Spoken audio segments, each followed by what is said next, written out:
Les amis, bonjour. J'espère que vous allez bien et que tout se passe pour le mieux pour vous. Alors les amis, aujourd'hui, oui, je vais bien. Et pourtant, saison blanche. Et pourtant, nulle attitude. Allez, des pouces vers le bas, les gars, dans les commentaires. La nulle attitude avec le sourire. 2 pouces et un sourire. Tout va bien. Parce que quand tu t'es préparé depuis bien longtemps, les gars, est-ce que vous vous rappelez quand même? Je vous avais quand même dit, je descends du train, les gars. Vous vous rappelez, après la défaite contre Lille, j'étais en Corée, là. Les périodes où, quand je suis en vacances en Corée et compagnie, le Barça, il rafale tout, là. Ça vous plaît, quand je vais en Corée, là, ils sont comme ça, les mecs. Non, plus sérieusement, par contre, quand je suis aux États-Unis, ça réussit au Real. Et je repartirai en fin d'année, normalement, aux États-Unis. Peut-être que l'année prochaine, le Real, ça va repasser devant. Non, plus sérieusement, déjà, bravo au Barça hein, pour cette Liga, c'est mérité. Et aujourd'hui, on va revenir un petit peu sur des questions football, mais aussi en actualité, après ce Classico perdu qui vient annoncer la fin de saison en Liga. Il y a Carlo Ancelotti qui ça y est, il est annoncé au Brésil. Il y a Xabi Alonso aussi qui est annoncé côté Real. Globalement, j'espère, je crois qu'il va faire la Coupe du Monde des clubs avec le Real. Donc ça aussi, c'est super bien. Il va y avoir du mercato, il va y avoir plein de choses côté Real, il y aura la Coupe du Monde des clubs, peut-être que ça pourra nous remonter légèrement le moral. Vous connaissez ce sentiment côté barcelonais, vous le connaissez beaucoup dernièrement. Je taquine, il me reste que ça les gars, il me reste que la taquinerie, donc vous pourrez pas me l'enlever. Ce truc où t'as rien gagné, mais tu vis sur l'espoir. Je suis un homme qui a de l'espoir dans la vie, positive boy, je cherche le positif partout où il est. Et là, bah, dès qu'une recrue va arriver, on va se dire « Ouais !» Dès qu'un nouveau coach va arriver, on va se dire « Ouais, on va faire comme certains. » Dès qu'un nouveau coach arrive, on va le voir à l'entraînement, on va voir les images. Regardez, avec lui, ça va changer. Avec lui, ça va changer. C'est comme ça, hein, quand t'es dans la dèche, comme on dit. Quand t'es dans la dèche. Bref, on va prendre des questions sur le Insta. Vous m'avez posé plusieurs questions, Insta dans la description, parce que c'est là-bas que ça se passe pour l'instant, et non plus dans le réseau diabolique que vous connaissez tous. Alors, penses-tu que l'élimination contre l'Inter nous permettra de passer un cap? J'espère pour le Barça que il va falloir comprendre que... Moi, je le dis, encore une fois, tout à l'heure, je débattais avec des amis à moi et tout, qui me disaient « Ouais, mais t'as vu la défense du Barça, au final, ça s'est mal passé. » Et moi, j'ai dit... Oui, mais 99% de ce qu'ils font et de ce qu'ils ont cette année, c'est aussi grâce à cet aspect de jeu de prendre des risques. Ce qui t'empêche d'aller en finale, en vrai. Est-ce que c'est plus ton système de jeu qui t'emmène dans un match comme ça et qui vraiment perturbe et chamboule beaucoup de choses côté Inter et te fait à 2 minutes ou à 1 minute de la fin du match ne pas aller en finale? Ou alors c'est plutôt l'Inter qui a fait un match de fou, qui a très bien défendu, et surtout, Yann Sommer qui fait le match de sa vie. En vrai, si tu dois changer quelque chose cette saison côté Barça... Alors oui, j'ai donné mon avis, j'ai dit que le Barça n'a pas à changer son système de jeu, mais parfois, il faut donner une exception. Une exception d'une minute, de 2 minutes. Tu mènes 3-2, il reste 2 minutes pour ta place en finale. Ça te coûte quoi de reculer? Pour 2 minutes, pour 1 minute, pour quelques secondes.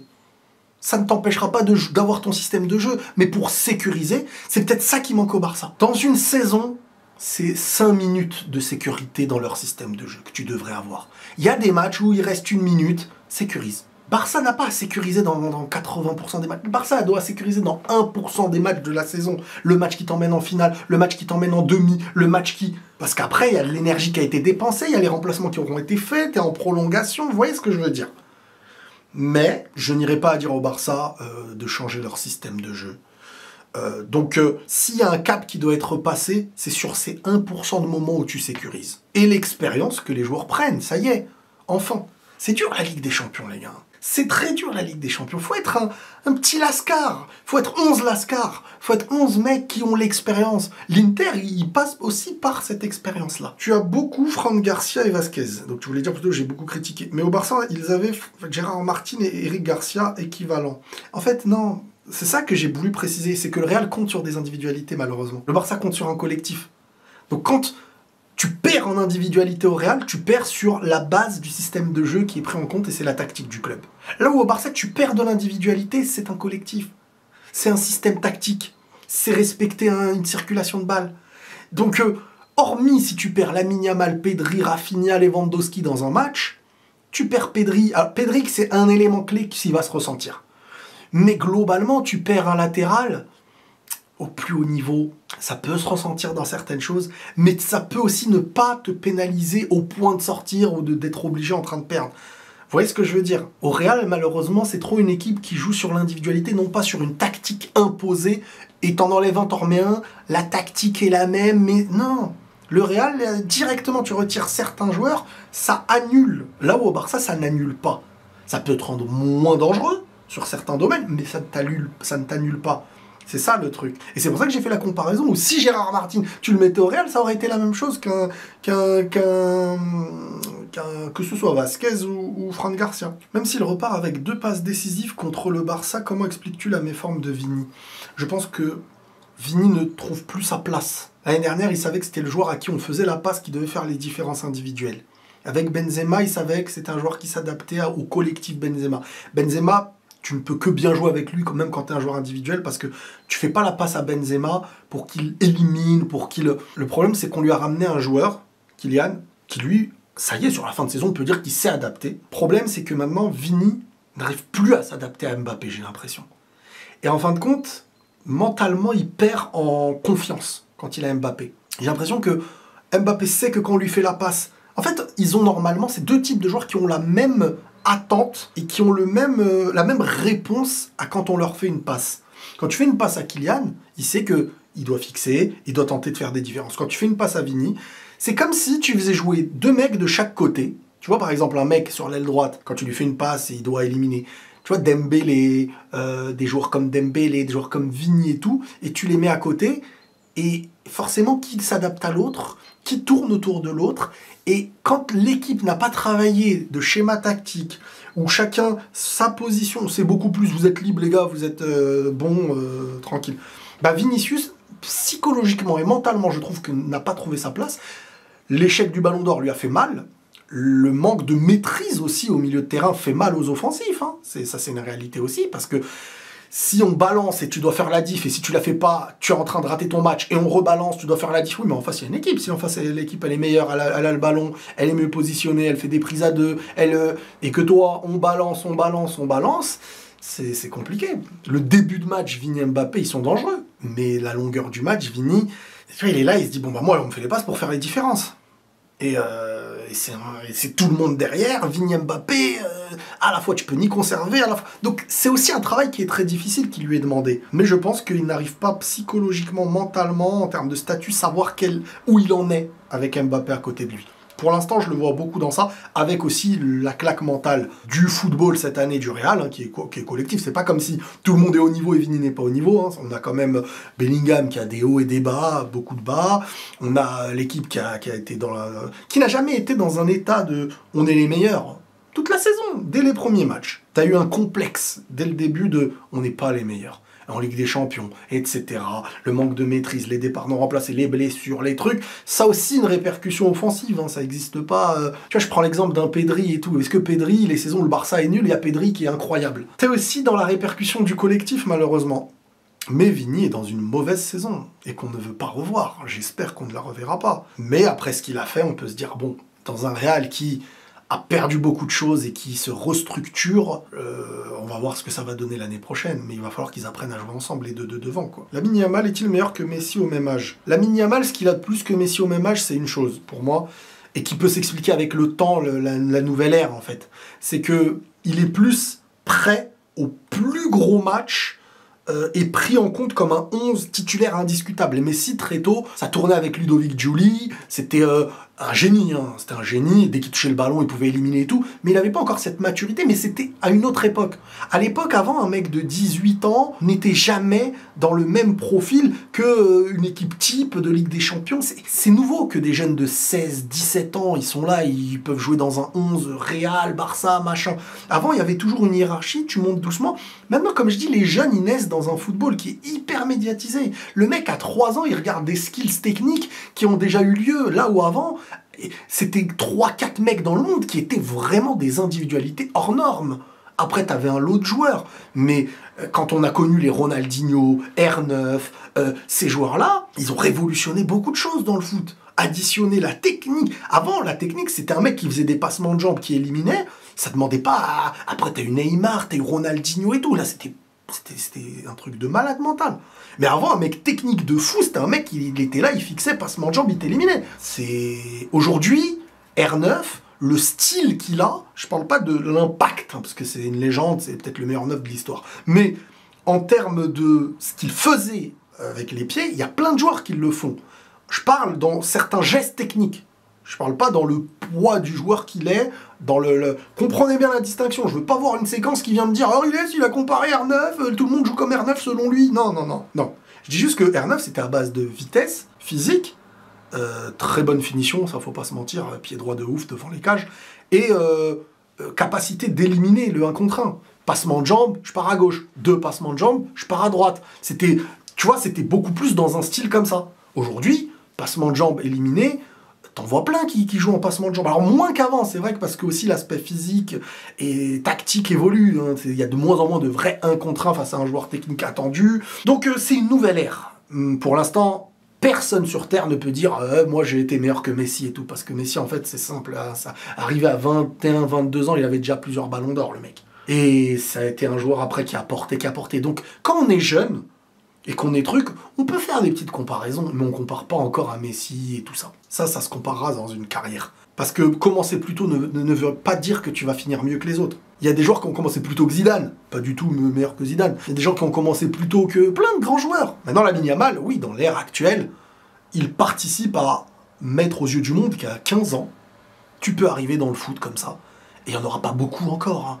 Mais je pense que dans 20-30 ans, il y en aura plus qu'hier, en tout cas. Et ça va être comme ça, il y aura toujours des choses... C'est ça aussi la beauté du foot. Il y a toujours un nouveau cycle qui commence par quelqu'un. Et je trouve que Lamine Yamal, il ouvre l'ère des mecs 15 piges comme ça y est. Parce que aussi, le football est éduqué. On éduque par le football, pas comme on éduquait aussi par avant. Et on peut trouver un talent plus tôt, parce qu'aussi la vision du foot plus tôt permet aux jeunes d'être ce qu'ils sont. Wirtz au Real Madrid, top ou flop? Vu le prix qu'il vaut... Je préfère mettre cette thune-là sur Saliba. Hein. On manque pas de talent au milieu. Wirtz, c'est quoi? C'est un milieu offensif. C'est un Bellingham, Güler, Mbappé, Brahim. En fait, on a assez de joueurs offensifs. Moi, je veux ce qui est derrière le milieu, derrière le numéro 10. Voilà. Les latéraux, la défense, le MDC ou le milieu central. Voilà, là, tu me ramènes qui tu veux. Tu me ramènes pas d'MOC. Tu me ramènes plus de... Ça y est, les statuts de autres, on en a trop. Tu mets combien sur 10 à la saison de Mbappé actuellement? Bah, le mec, individuellement. Hein. Après, le problème, c'est que s'il fait la même saison, mais que tu gagnes la Liga, je lui mets des points de fou. C'est dur, le foot, c'est collectif, en fait. C'est individuel quand ça te permet de gagner des trophées.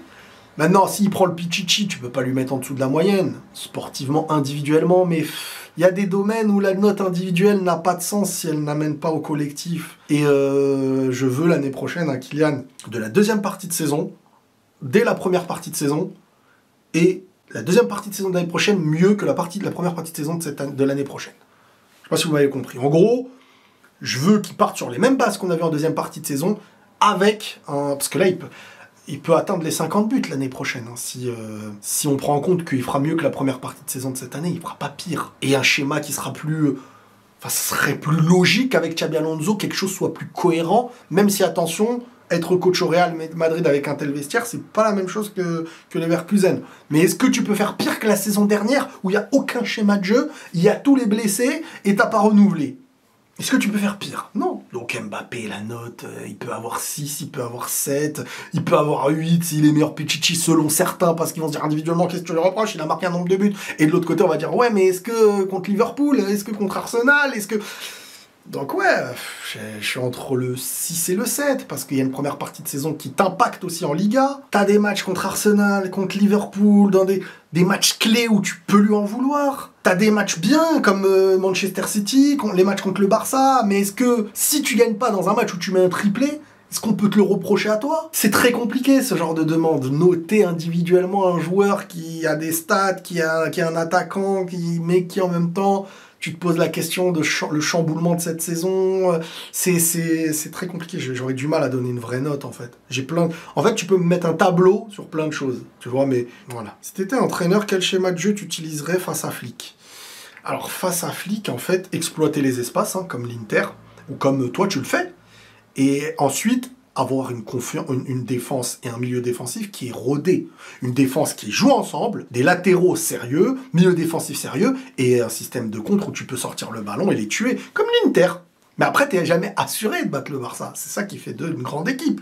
Mais si t'as une équipe de défense titulaire, là, tu mets la Varane, Ramos, tu mets Carvajal Prime, tu vois, chacun, Mendy, quand il était chaud défensivement, avec un vrai milieu défensif, des relanceurs, c'est autre chose, parce que quand tu marques, t'es déjà plus assuré de faire un bon usage du ballon. Mais le problème, c'est que le Real, tu marques des buts, mais t'as pas la conservation un minimum. Les sorties de balle de l'Inter, c'était hyper cohérent, et à chaque fois, c'était des occasions. Même si t'acceptais la domination. Mais le problème, c'est que le Barça, tu sais, cette année au Real, que dès qu'ils reviennent au score contre toi, derrière, tu subis, tu souffres. Mais tu vas faire quoi, après, avec certains? Faut être honnête. Pourquoi tout le monde met en opposition Yamal et Mbappé? Parce qu'ils estiment que la meilleure individualité du Real, c'est Mbappé, et Yamal, celle du Barça.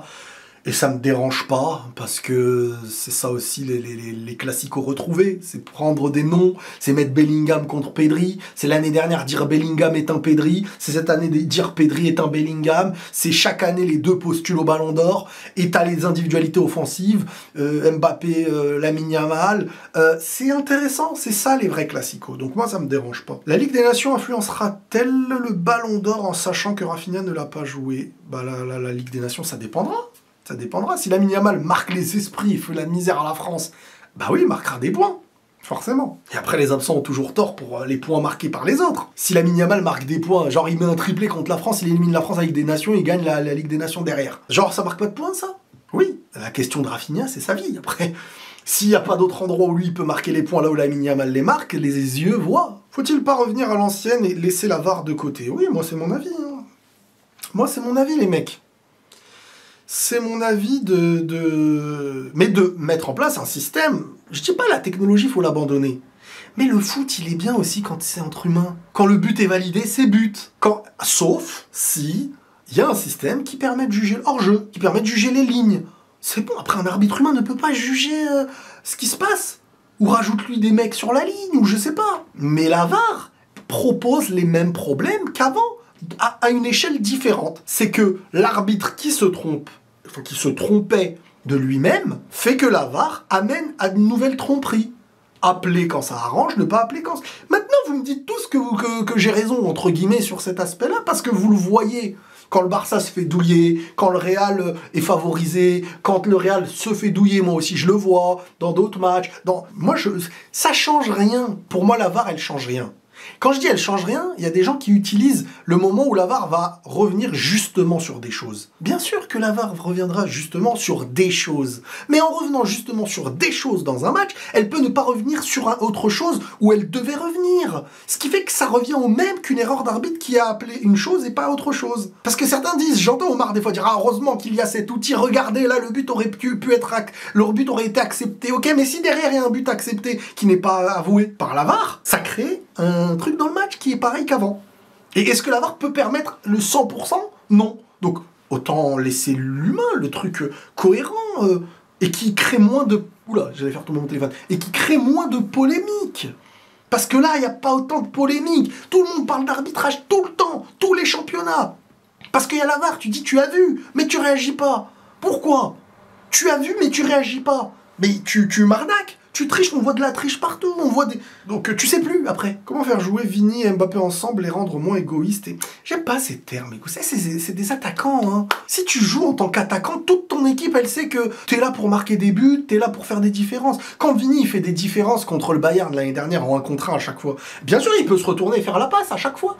Est-ce qu'on le traite d'égoïste quand ça passe? Ça aussi, les gars, faut arrêter. C'est pas être égoïste. C'est juste qu'ils ont le même profil et ils sont attendus normalement par une équipe, que ce soit adverse ou eux, à faire la différence. Maintenant, l'aspect qui doivent coïncider entre eux, c'est de leur nature d'être celui sur qui on compte pour faire la différence, réussir à ajuster le moment où je dois faire la différence et où je dois être serveur dans l'action. C'est moi qui dois servir Vini parce que là, c'est plus propice à une action où c'est lui, et l'inverse, Vini, il se dire c'est plus propice où ça doit être Mbappé. Et c'est mécaniquement trouver... une manière de mettre de l'huile dans tout ça. Mais c'est pas, il est égoïste, il veut pas, l'autre il est égoïste, il veut pas. Non, l'égoïsme, il peut exister même plutôt sans ballon des fois, dans le moins d'efforts collectifs. Dans Vini perd la balle, Mbappé se dit bon bah je vais pas faire les efforts pour lui. Dans Mbappé perd la balle, Vini se dit bon bah je vais pas faire les efforts pour lui. Ça c'est plus de l'égoïsme. Mais balle au pied, vouloir faire les différences, c'est leur rôle, leur profil. Et ils doivent tous les deux, vu qu'ils ont le même rôle et le même profil, se battre un peu avec eux-mêmes sur trouver le bon moment pour changer ce qu'ils sont naturellement. Penses-tu que l'apport offensif d'Alexander-Arnold suffira à combler les lacunes défensives? Alexander-Arnold n'est pas là pour combler des failles défensives. Pour combler les failles défensives du Real Madrid, il va falloir recruter défenseur, il va falloir recruter un autre latéral à gauche, on verra quel profil, et en fonction des profils que tu vas regarder le Barça. L'année dernière, ne jouait pas aussi haut. Un nouveau coach arrive, il réfléchit, tiens, cette équipe-là, elle doit jouer haut. Elle doit jouer très haut. Parce que cette équipe-là, elle a des points forts qui sont offensifs. Et si on compte que sur les points forts défensifs qui sont minimes, bah on n'en tire pas le meilleur truc. Xabi Alonso arrive et va voir avec ce qu'il va faire, avec aussi les nouvelles recrues. Quand t'as Ramos, Pepe, tu peux te permettre d'avoir Marcelo qui monte. Et un milieu qui sait jouer en bloc. Mais après, c'est aussi un compact. Il faut une équipe qui joue compact. C'est pas genre que ta ligne défensive qui défend dans le foot. C'est parfois ça commence par tes attaquants. Parce que ne pas réussir à se confronter à des défenses, c'est donc que dans l'équipe que t'as, le bloc, ils avancent ensemble. Le foot moderne, c'est ça. C'est pas parce que t'as Alexander-Arnold. Regarde Alexander-Arnold avec Liverpool. C'est l'un des meilleurs joueurs à son poste. Et pourtant, c'est pas le meilleur défenseur. Mais t'en as plein à ces postes-là, c'est pas les meilleurs défenseurs. Vous voyez les failles d'aujourd'hui, et vous vous dites, le Real jouera toujours de la même manière, avec toujours les mêmes failles, et en ramenant Alexander-Arnold, est-ce que ça va compenser les failles défensives? C'est pas ça. C'est le nouveau schéma, la nouvelle tactique. C'est les nouvelles recrues, dans un nouveau collectif, qui t'amènera à un football qui fait que tu as une bonne défense ou une mauvaise défense. Une mauvaise défense, tu peux avoir qui tu veux. S'il y a une cassure entre la défense et l'attaque, tu peux avoir je sais pas moi, qui tu veux, Nesta, Maldini, machin, on l'a vu au Real quand ils avaient recruté Walter Samuel, quand ils avaient recruté Cannavaro, et pourtant Cannavaro c'est Ballon d'Or, et pourtant Walter Samuel il devient l'un des meilleurs défenseurs quand il part à l'Inter derrière. Par contre chez toi c'était cata, parce que c'est pas que des noms, c'est un collectif, et ça quand on n'arrive pas à l'assimiler, et qu'on voit un joueur recruté, ah il est pas assez défensif lui, alors que le Real a des problèmes défensifs, ah bah mince. Non, c'est comment tu fais jouer ton équipe. Et puis aussi retrouver des joueurs dignes d'être des titulaires aussi. Parce qu'à un moment donné, quand t'en as 3-4 dans ton équipe et que tu veux jouer le Barça chez eux, ok, tu marques des buts et tout, mais tu vas mourir derrière. C'est comme si tu pars à la guerre, t'as pas de bouclier, t'as une épée et ils sont 10 en face. Alors oui, ton épée, tu vas toucher quelqu'un. Mais derrière, tu sais que t'es foutu. Vini fait-il une pire saison que Mbappé? Bah oui, statistiquement, même en référence dans certains matchs. Vini n'arrive pas à s'adapter, je trouve, pour l'instant à Mbappé. Que penses-tu des discriminations dans le foot pour origine, religion? C'est pas que dans le foot, hein. C'est la répercussion d'un malaise extérieur au foot qui a une répercussion sur le foot qui est composé d'humains mais qui ne sont pas propres qu'au football. Donc que ce soit ethnique, peau, origine ou religion, c'est le fléau de ce qu'il y a en dehors malheureusement. Et du mal-être aussi dans laquelle les sociétés ont mis les gens, qu'ils les manipulent pour créer des divisions, et quand tu les divises, forcément, ils ne pourront jamais... Ils seront dépendants de toi, quoi. Tu crées ce que tu veux au-dessus, ça va s'accrocher à la branche que tu donnes, quoi. Donc, malheureusement, le foot en est victime aussi, et humainement, c'est affreux. Salam Riri, selon toi, il faut faire tourner l'équipe autour de qui l'année prochaine? Bah, l'année prochaine, en fait, c'est simple, il faut une équipe compacte. C'est bon, c'est fini, tourner autour d'une personne. Ça veut dire quoi, tourner autour d'une personne? Non, il faut que Vini soit dans son élément, il faut qu'Mbappé soit dans son élément, Bellingham dans son élément. Maintenant, quand on dit tourner autour, il faut que chacun soit mis dans les meilleures dispositions. Et les meilleures dispositions, c'est dans un équilibre. Si t'as les mecs hauts, qui sont très bons, mais qu'au milieu, tu sais pas conserver un ballon, ramène Pelé, Messi, Cristiano. Il n'y a pas de problème, ramène-les. On l'a vu au PSG, rappelez-vous. On l'a vu aussi cette année au Real. Tu ramènes les meilleurs, mais tu conserves pas de ballon. Et quand t'as plus le ballon, qui es-tu? Tu vois? Donc, c'est une équipe entière. C'est une ligne défensive, c'est un football compris en commun, c'est une construction, c'est une tactique, c'est tout ça qui compte. C'est pas est-ce qu'on joue autour d'Mbappé, est-ce qu'on joue autour de Vini, ça c'est des débats médiatiques. Sur le terrain, c'est la cohérence qui fait la diff. PS, tu es incroyablement fair-play, et Visca Barça, penses-tu que Lamine Yamal peut être Ballon d'Or? Oui, il peut. Il peut être Ballon d'Or. C'est une réalité. Et merci pour le fair-play, c'est gentil, c'est pas toujours facile. Hein. Rien à voir, mais je te sens plus apaisé depuis que t'as désactivé X. Oui, moi aussi. Moi aussi. Es-tu pas scandalisé par les erreurs des arbitres? fin plus par des pressions que vous mettez. Moi, ça me saoule. Moi, quand un arbitre est en ma faveur, maintenant que je fais ce travail-là, ça me saoule. Je ne veux pas. Quand il y a la main de Tchouaméni, j'étais comme ça, siffle penalty, parce qu'on va me casser la tête. Des fois, je suis pas d'humeur, des fois, il y a des problèmes dans ma vie privée, et je vais me ramener une foule de gens, j'ai rien demandé. Siffle penalty, bon sang. Il le siffle pas. Ah, moi, j'ai le seum. Bon, voilà, les amis. J'espère que cette vidéo vous aura plu. N'hésitez pas à rejoindre sur Instagram, le lien est dans la description, et sur les autres réseaux si vous avez envie. Prenez tous soin de vous et la paix sur vous.